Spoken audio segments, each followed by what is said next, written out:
Syria में 8 दिसंबर को विद्रोहियों ने राष्ट्रपति असद का तख्तापलट कर दिया। अपनी जान बचाने के लिए असद रूस भाग गए हैं और अब पूरा देश HTS विद्रोहियों के हाथ में चला गया है।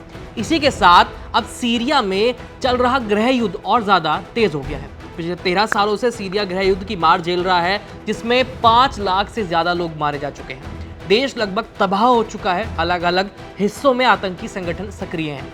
सीरिया में आज जो हालात हैं उनकी शुरुआत हुई थी 2011 में, जब 14 साल के एक लड़के मोविया सियानेह ने दीवार पर कुछ ऐसा लिख दिया जिससे पूरे देश में गृह युद्ध छिड़ गया।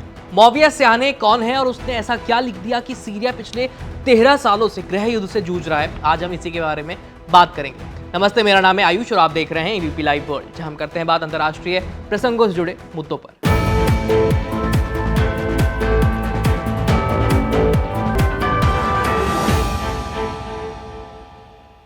बात है साल 2011 के फरवरी महीने की।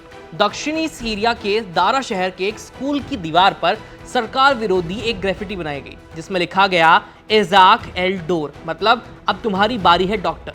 यहाँ डॉक्टर से इशारा सीरिया के तत्कालीन राष्ट्रपति बशर अल असद की तरफ था, क्योंकि बशर अल असद लंदन से मेडिकल की पढ़ाई करके लौटे थे। पेशे से वो डॉक्टर थे।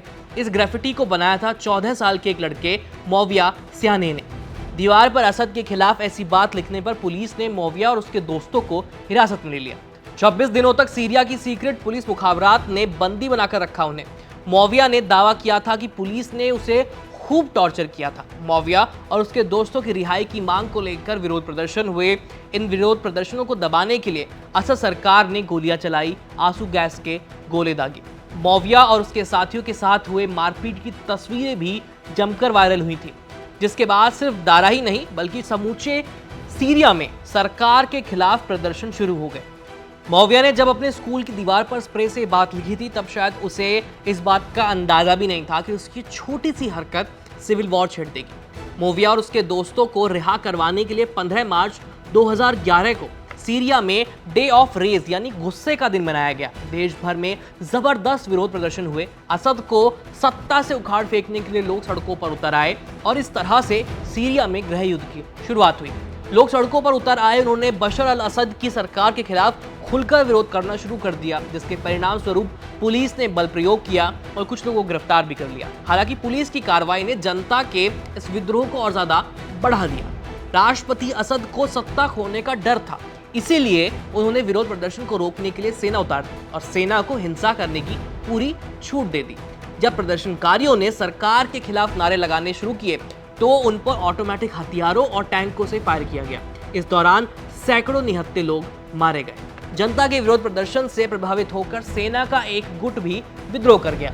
उन्होंने सरकारी नौकरी छोड़कर प्रदर्शनकारियों के साथ मिलकर सरकार के खिलाफ बगावत कर दी, जिसके चलते फ्री सीरियन आर्मी का गठन हुआ। इस घटना ने सीरिया में हिंसक संघर्ष की शुरुआत की।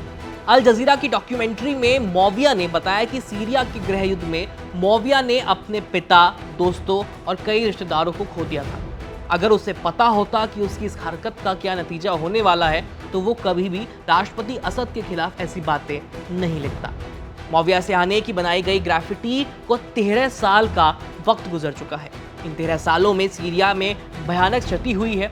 इस सिविल वॉर में अब तक 1 करोड़ 30 लाख से ज्यादा लोग विस्थापित हो चुके हैं और लगभग 5 लाख से ज्यादा लोगों की मौत हो चुकी है। आज सीरिया में कई विद्रोही गुट एक्टिव हैं। इस बीच रविवार 8 दिसंबर को खबर ये आई कि इन विद्रोही गुटों ने सीरिया को अपने कब्जे में ले लिया और राष्ट्रपति असद देश छोड़कर रूस भाग गए हैं। इस खबर में इतना ही। बाकी जानकारी आपको कैसी लगी हमें कमेंट सेक्शन में लिख के भेजिए।